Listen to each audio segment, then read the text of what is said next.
好，Hello，大家好，歡迎嚟到 JK 爸爸投資頻道，我係陳立展。咁呢一個週末拍條片呢，同大家做一啲市況嘅更新，因為又有突發嘢咯。特朗普啊，似乎呢又諗住對中國叫做施加即係嗰個相對高嘅關稅。咁星期五嘅夜晚港股再急跌1000點以上，似乎呢有啲重大嘅變故，真係喺北水翻嚟嘅第一個週末已經發生。咁當然市況要 update 一下之外呢，其實呢一次呢，我覺得呢個時間點相對有趣呢，就係1年前。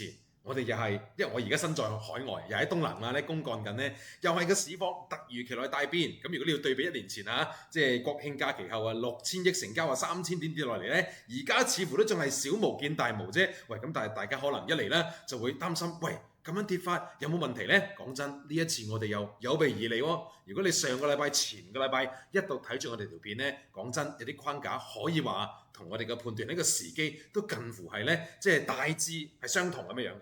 咁而咁樣嘅諗法，一聲又去翻25000咯，真係去翻25000喎。咁會唔會好大風險呢？個操作點做呢？咁又話有買貴冇買錯，咁恒指個30000點呢？聽住你知我講嘢呢，有時中意講結論先噶嘛。咁樣跌落嚟先係好機會啊！咁一陣間呢會詳細解釋，因為講明即係呢個禮拜北水翻嚟就要攞埋最後一陣資訊，咁先至下個星期六我哋季度研討會點解要等埋呢？先出呢個1年嘅框架，根本就係呢係預料啊！市場一方面喺個資金上面呢係隨時有此一着，亦都係要等埋先有結論。而更重要呢，其實喺呢一個北水翻嚟前後，佢有啲偷步嘅盤路。如果你有睇我哋上個禮拜六嘅分享 ，even 到啱啱星期4我哋開 live 或者我哋每日喺我哋嗰啲頻道即係 Patreon 嗰啲分享嘅話呢，其實呢個回調我哋可以話呢係發揮得幾好，亦都可以呢做一個案例分享呢。因為上一次呢講完一啲牛市二期操作，就包括到升到咁上下，佢唔係直上嚟，佢回一回先再上嚟。咁嗰個中間股票又唔走喎，但係做個淡倉個比例時機點樣掌握呢？有人就想問一啲即係有啲實例啦去到操作啦。咁一陣間呢，我就希望呢喺嚟緊星期六，因為我哋就季度研討會啊嘛，我希望呢喺呢個季度研討會之前呢，當做最後一次一啲宏觀視野，以及係一啲簡單交易概念呢嘅一個整合。咁希望呢，即係如果可以做定啲功課，咁嚟緊呢季度研討會有一啲嘅分享呢，我想係再進取啲、尖鋭啲或者叫進階啲嘅，咁盡量喺即係 last 一季啦，有啲乜嘢諗法呢？同大家即係共同進退，好唔好啊？咁就市況 update 先啦。咁先講一講呢，恒指其實就星期5日間都唔係好嚴重嘅。不過我想你留意下咩呢？如果你呢2個禮拜週末都睇住條片啦，未睇唔緊要嘅，可以睇翻我哋全部開 live 或者星期日拍片。好處就係有錄影，一嚟可以俾我哋檢視一下個判斷操作如何。更重要嘅係你可以跟進翻成個邏輯，即係由10月初真係睇佢有買貴冇買錯，亦都升1500點。到上個禮拜六你上個禮拜日我拍片出片嗰陣時咧，你可以睇翻幾個重點就包括到27400短期一定唔高追嘅啦。以及咩呢？我上次講到話咩呢？但係都仲係有買貴冇買錯，但係唔想買貴嘛。我當嚟緊有30000點啦，雖然我覺得可能性今年內見30000點已經係較低，就算有都好記唔記得上次我話咩呢？你27000幾買上去30000點都得2000幾嘅，即係叫做指數啦、點數嚟計啦嘅潛在利潤。what if 佢呢一陣係可以先回後上，而佢回嘅過程如果回超過3000點譬如攞落翻24000嚟，呢個係我 exactly 上個禮拜所講嘅。咁唔係好過分啫，因為佢升咁多落翻24000再上30000點，有幾過分啫？但係你喺高追，如果係冒住超過3000點回調嚟搏嗰2-3000點嘅即係叫做上升嘅話呢，喺即係一啲叫做交易嘅歷史裏邊呢啲唔係一啲好嘅操作嚟嘅喎。呢個此其一啦。其二，除咗直播率之外呢，我仲喺咩呢？啱啱呢個星期4開 live 嘅時候呢，同大家嗰個 update，我覺得呢算係呢排個時機做得幾好，就係見到喺北水臨翻嚟前後，港股個盤路係有異動，市場明顯有一啲嘅避險嘅部署。呢個唔係吹水嘅。如果你想睇翻我哋個時間係幾時講呢樣嘢呢？除咗星期4開 live 呢，if 你想呢去翻我哋 Patreon 呢，去睇翻我哋星期3一週展望，有個好長篇文章，就係講話擔心嚟緊反而第4季初係有一個突如其來嘅回調嘅風險。你睇翻轉頭係冇花冇假。不過講明即係 Patreon 呢就真係一個付費頻道嚟嘅，即係幾嚿水1個月啫。但係呢，就我哋每日一啲好短嘅 update，點解重要呢？市場有時係咁，即係唔係話我而家拍片星期日免費，所以就講少啲。唔係係個 timing is everything。咁而講翻呢個 timing，其實佢點樣即係變化呢？由星期三我哋睇到呢樣嘢，到佢其實星期四我哋都有開 live 喎，開 live 都同大家簡單交代就咩呢？記唔記得我嗰陣時開個圖啊？即係你可以睇翻星期四我哋開 live 條片呢，就話喂呢一陣就嗰陣時呢喺高位都回調咗成千點嘅咯，星期四跟住274去到大概264、265嗰啲位置，我話咩呢？我講咗兩句説話，喂第一。跌1000點唔係一個整固嚟嘅，即係唔夠嘅回調，起碼都2000點做基準，呢個第一。即係話呢，我嗰陣時話25000幾一定見嘅，即係幾乎係咁講啊。而第二就咩呢？我嗰陣時就對住阿卡族講多句話，喂2000點就即係叫做好少嘅啫，我反而驚佢跌 double 啊！你留意翻呢段説話，因為呢個就係同咩呢？市場嘅一啲短期避險部署有關。不過咩呢？喂，而家呢一陣跌落嚟，唔好驚佢啊！而家先至係我哋等緊嘅買貨時機啊！你諗翻我成日分享啲股票，喂，阿里巴巴又話要跌翻30蚊先買嗰啲，咁你喂升緊上嘅時候，你就會諗邊有30蚊跌咧？嗱，你睇下有時就又再嚟，其實市場只係不斷重複，甚至乎嗰陣時你27000話阿 Sir 好多現金喺手，真係好想買嘢，我都話嗱，你唔好亂咁嗰陣時買，你就算要 short put 收住錢等接啊，你買盈富基金都揀25000行使價啦，結果點呢？特朗普一個新聞，其實我懷疑根本上個新聞都冇關係嘅，佢出咩新聞你都可以債加以炒落去嘅。當市場有部署，大戶有操作，嗱呢啲即係大戶嘅陰謀，我哋第時先講。我哋講翻啲即係正常啲嘅走勢上咧預測啦。咁你升咁多回調唔出奇啊！真係一個夜期嗱，呢個就星期五晚收市點咧，就落翻25000啦。夜期凌晨3點收市係24968啦，幾瘋狂，高位咁就唔見咗即係2500點啦，冇未到3000點啦，就嚟到3000點噶啦，係啦，即係你可以同上年比得冇咁嚴重咁，但係哇呢個都唔係講笑喎，你諗下，如果高位學我哋好似啱先呢個星期係主動食好倉，仲要咩呢？上次我仲提及到啊，嗱股票都係唔好亂走啦，你有啲驚買唔翻，但係要按比例做一啲中線嘅淡倉。咁呢個呢就衍生到呢，有啲人就會問阿 Sir。咩叫按比例做中線嘅淡倉？又或者我有咁多股票點樣做淡倉啊？唔通逐隻股票沽完買翻？唔係咁做，牛市二期唔可以咁做嘅。你諗下，你牛市二期 expect 咩呢？嗱，我講明，我而家仲係睇第時啊，一定係3字頭要見嘅，即係冇一定啦，即係好高機率，即係呢個世界都冇得一定啊！外星人唔侵略地球，咁唔通又有死牛喺面頸咩？即係講笑咁講啊！但係呢啲咁樣咩關稅戰嗰啲，我唔 buy 佢嘅。即當然，特朗普關稅咁有避險嗰啲，其實市場到位就食一食咁上下買翻，呢個週期係周而復始嘅。即係你再可以從基本面去到諗下，特朗普呢個關稅可以點加可以加幾耐？一定還是係特朗普真係發窮惡啦？你諗下開頭搞關稅戰就想做中國，做極都做唔到，全世界都好似傾掂，就得中國未傾得掂。中國仲要用稀土，再用大豆鏈住佢條頸，跟住仲幾乎呢見親面都唔俾面佢嘅。而家佢直情話唔見啊！係啦，我覺得呢啲都係一啲政治動作嚟嘅，你就話威脅加咩100% 關稅啊嗰啲咁樣，其實好明顯呢一個即係唔好明顯啦，我係傾向唔相信呢啲嘢係一度延續，跟住大家就攬炒，即係又各自即係引火自焚嗰啲，我唔係好相信嘅，我都係相信呢啲動作到最後會慢慢有佢嘅轉彎餘地，亦都咩咧會配合翻咩咧，就係大市嘅走勢。唔係1-2個新聞喐到嘅，好多部署係好長時間做落嗱。咁開始個話題撐闊咗，咁我哋不如聚焦啲啊，因為畢竟我哋最想知嘅至少唔好講10年後、5年後啦，咩大牛市啦，講翻1年內，甚至乎1季之內，或者而家，喂阿 Sir 一開下個禮拜星期一就25000咯喎，點做呢？咁不如我就先講其實成個。呢一類嘅牛市二期嗰啲高位點解要食啲淡倉，或者係即係做啲淡倉又唔好食股票嘅邏輯係點呢？因為如果牛市重臨，而家係大牛市，我比較傾向咩呢？係相信呢係應該要揸住好多股票嘅，好多股票唔係淨係咁金額多，係你會揸住好多隻股票。譬如你問我而家揸住過百隻股票嘅，即係唔同板塊都會有啲咁樣樣。咁你諗下喺股票上嘅操作牛市二期要鏈實等3萬點，我點樣100隻都沽幾手，然後100隻都買翻，即係人都癲啦，係咪？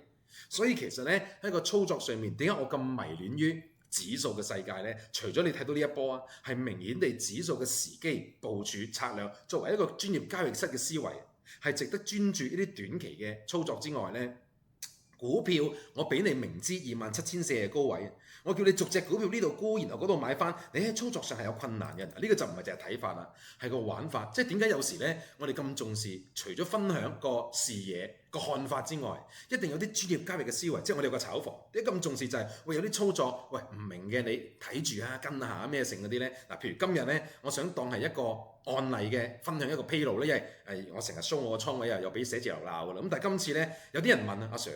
咁呢度高位做淡倉，然後落到嚟，咁呢個位置有咩 short put 兜翻住佢咩意思呢？今日呢，我直接啲分享咩呢？就係、是、其實喺呢一陣星期五嘅走勢裏邊呢，即係你見佢跌得好急嘅，即係10月10號你如果講中午嘅時候都仲喺26,000幾，一個新聞唰一聲夜晚就25,000都穿埋，係1,500點嘅波幅。但係咧呢一樣嘢呢，我哋今次即係把到一個好好嘅時機咩呢？就喺星期五嘅中午12點，即係呢個位置。係啦，喺邊度呢？甚至乎都唔好講話好複雜，淨係同啲即係高階嘅弟子啊、炒房嗰啲分享。我直情鋪埋去啊！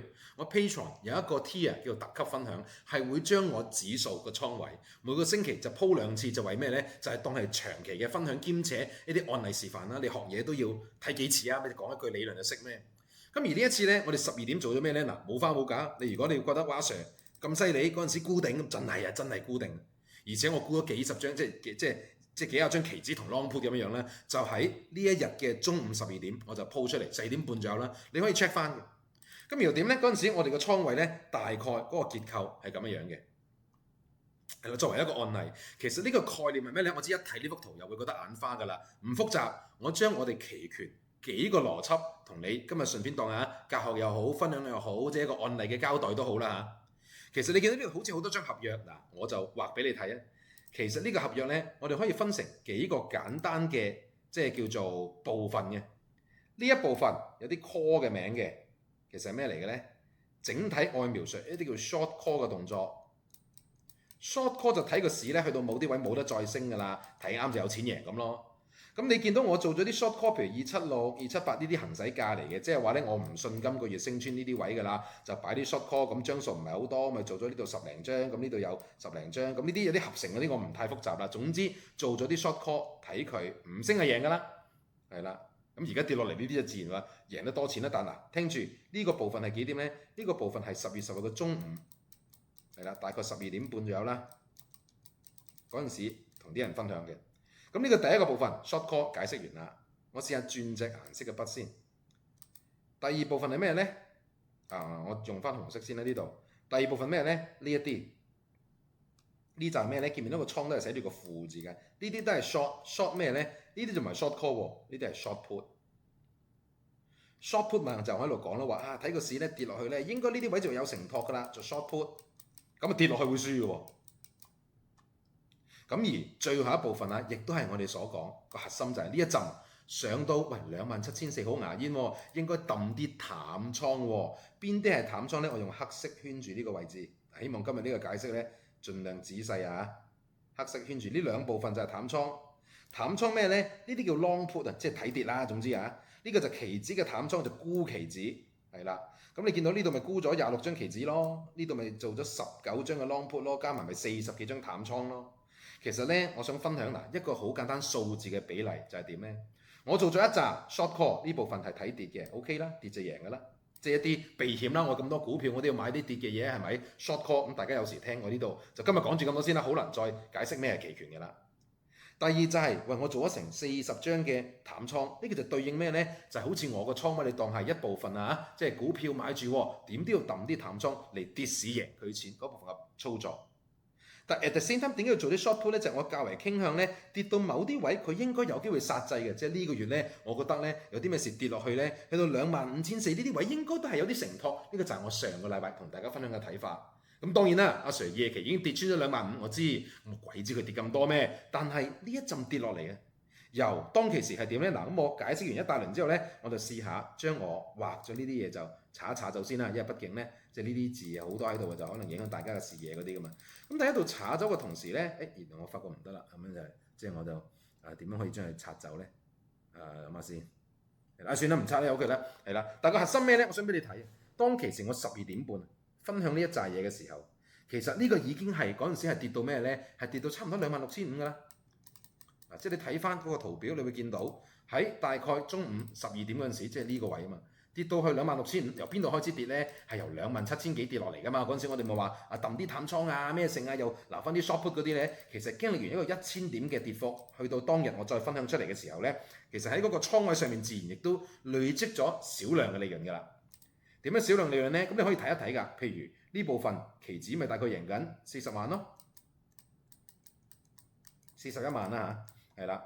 咁呢部分 short call 你可以睇一睇㗎，我贏緊3萬、3萬、4萬，呢度咪12、3萬咯。咁呢度輸9萬贏10萬，咁即係加埋就贏大概1萬連3萬，即係呢度咪贏緊大概幾多啊？3334，即係14萬、14萬5、15萬啦，當贏緊15萬咁上下啦，贏緊15萬，係啦。咁呢邊你發覺咧，因為我做 short put 佢跌緊落去啊嘛，咁唔係全部贏嘅喎。嗱呢度 long put 贏得10萬，保住呢扎 short put 贏到輸緊，嗱呢度輸緊11萬喎。咁呢個贏6000加3000，咁呢度咪輸1萬有咯，係啦。咁呢個就我成個組合就係咩咧？其實主要買緊跌，睇佢落到去有啲位會殺制，咁有啲即係互相制衡嘅效果咧。你發覺3樣加埋，大概總利潤咧喺當日12點嘅時候，咁咪50零萬咯，咁唔錯係咪先？高位跌落嚟，執翻50零萬做咩啊？喂，低位再買股票都有錢先買到㗎。但係重點嚟啦，就係、喂，咁佢唔係跌到26,500就完啊嘛。我哋先至開 live 話同阿卡講26,000幾呢啲未跌完㗎，一個回調你咁多，起碼就2000點，驚佢 double 咋。咁結果有時個呢個咧時機，你問我就真係開口中嘅啫。即係佢係咪星期5夜晚跌，我係唔知嘅。但我係知道佢呢個月做咗個部署，所以10月份點解要睇一個突如其來嘅下跌風險，同埋點解手上咩呢？就係喂，咁你有淡倉，你覺得跌夠就食糊㗎啦，我哋冇食糊啊，我哋仲 keep 住啊，呢40幾張我 show 出嚟就係同大家講啊，喂，我啲淡倉贏緊咁多，我未走啊，走就會變咗0啊嘛，就會食咗糊㗎嘛。咁呢次再示範咩呢？而家到佢點呢？就係由26,500。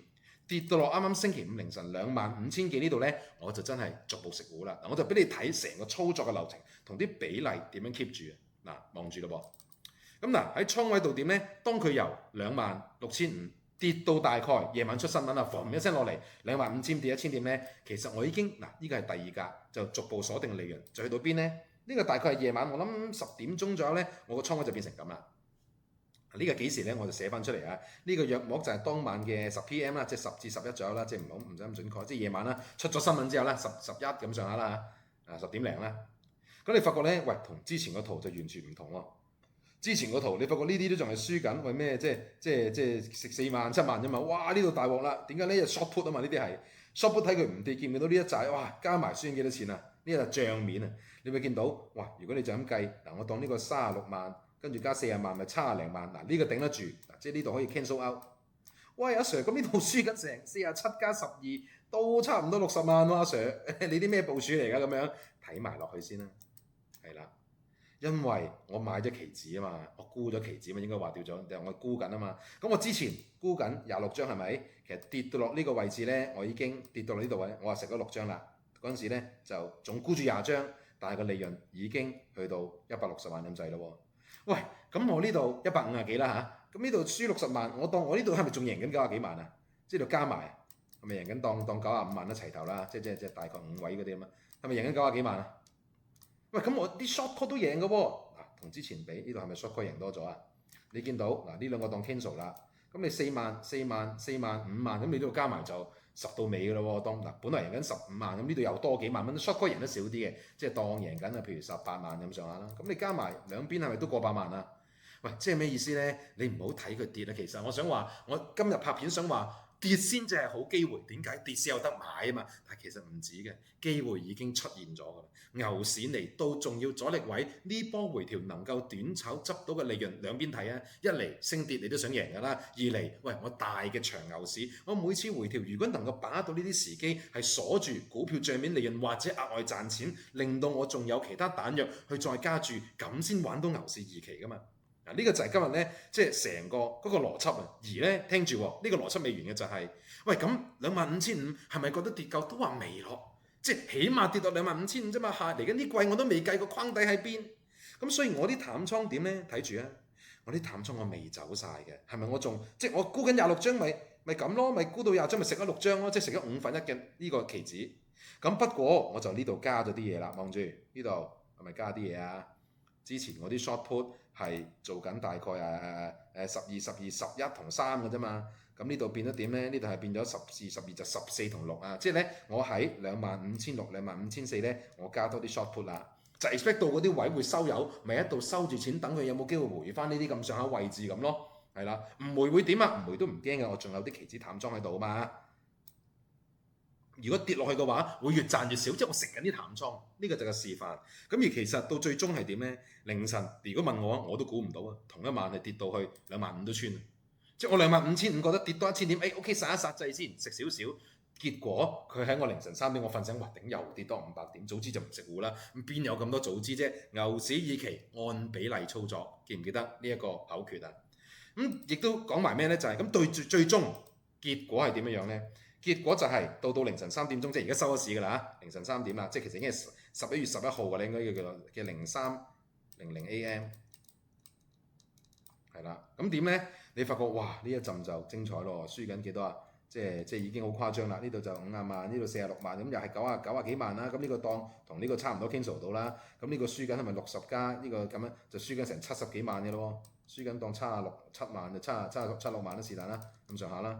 咁但係呢度贏到200萬啊嘛，我仲有20張未食啊嘛。咁兩個一減當80啦，咁你200啦，咁係咪變咗贏120萬啊？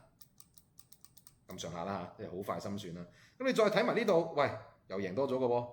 咁你呢兩個當 cancel out 啦，4萬、5萬、5萬、4萬，咁呢個過20萬嘅啦，20萬嘅啦，係啦，咁咪贏140萬嘅咯，係啦，咁就係呢個就係成個操作嘅意思。呢點解我成個圖褪咗？我發覺睇下先，我發覺我成個圖褪咗。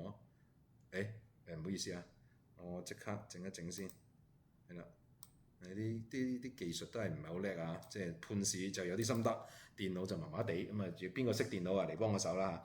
好就係咁咯。嗱，頭先所畫啊，嗱呢度嗱講多次啦。頭先得個講字啊，冇見到個圖，用紅色筆啦畫多次俾你睇啦。呢度總共係咪啊？呢個 cancel 咗，咁啊輸緊咪70零萬咯。咁呢個咪贏緊200萬咯。咁加埋呢度咪贏120萬咯。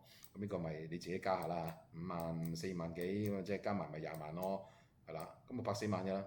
係啦，係喎，原來係咁嘅喎。即係咩叫原來係咁嘅喎咧？喺呢個星期其實我最想同大家分享就幾樣嘢啦。第一，牛市仲係延續嘅，唔係驚佢嘅。不過係咪就係上個禮拜講話，喂，高位呢個位置唔追啦。你就算當有3萬，如果先回2000，你咪凍咗喺度，係咪啊？就算叫你 short put 都話25000真係到啦。第一，第二就係手上有好倉，你要抌淡倉。嗱，股票鏈實我冇走過股票啊，我信第時喺度嘅。如果唔係先算啦，但係仲係信嘅。喂，咁你唔會平邊有得買啫？但係呢個淡倉就幫我喺呢一陣係咪有7位數字嘅利潤？起碼咁股票落，我一開帳面股票實爭啲噶嘛。咁呢度執啲先啦，我都未講我股票個個都仲有 long put，即係講唔晒咁多。今日時間有限啊，其實我條片拍到呢度咧，差唔多完嘅啦。點解咧？因為就即係今日其實係幾樣嘢想示範，就包括到一嚟係跟進。上個星期、前個星期，你發覺嗰兩段説話係好重要，但係又好似啲咩呢？喂，嗰頭話有買貴冇買錯，但係升完到27,000又話大家小心，唔係要特登買貴，要等佢中線回嗰啲係咩呢？其實就係大、中、小嘅時間維度，原來係一個完整嘅判市週期，係要每一面都要兼顧嘅。何謂每一面都要兼顧呢？即係包括到短期嘅，如果見到跌，你冇理由唔避險啊！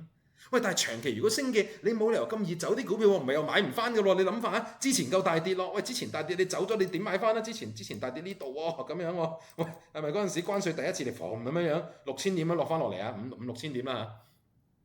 呢一次唔走啊！呢一次我股票，但係唔走股票，喂，咁你睇住佢高位落嚟，如果你譬如好叻揀股票，就唔做防守嗰啲，呢一陣一開機你又唔見到2000點又扁嘴嗰啲嘅啦。所以呢，其實呢啲做法係咩呢？就係我想描述，有時除咗睇法點解重要，即係有個 professional 嘅 view 判得準重要，但係 at the same time 你要有一個係咩呢？要有一個 practical 嘅即係交易嘅操作係啦。呢個就係點解我話唔係淨係學點樣判市，一個專業交易室啊，即係一個交易者，一個炒家啦，我就咁樣講啦，即係炒房都係聚一班炒家嘅啫。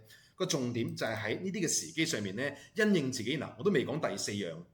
點睇點玩重要，點解今日嘗試分享？但係點揀都係緊要嘅。咩叫點揀呢？我今日分享 YouTube 成萬人睇，喂，大家屋企裏邊都要問翻自己，到底自己嘅經驗點先？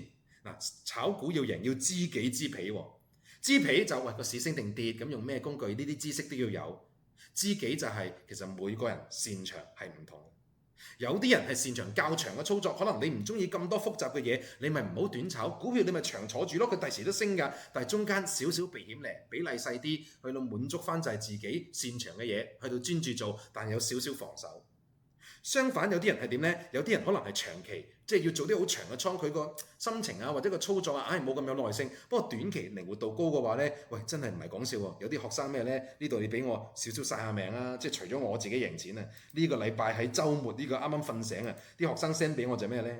即係嗰頭先我同佢講完話有異動，提防乜鬼嘢回調嗰啲，轉頭有啲學生即係仲學緊短炒啊，資金唔多，你話一個週末贏緊呢啲3-4萬蚊，你知唔知咩嘅效果啊？係一張 long put 嘅效果啊！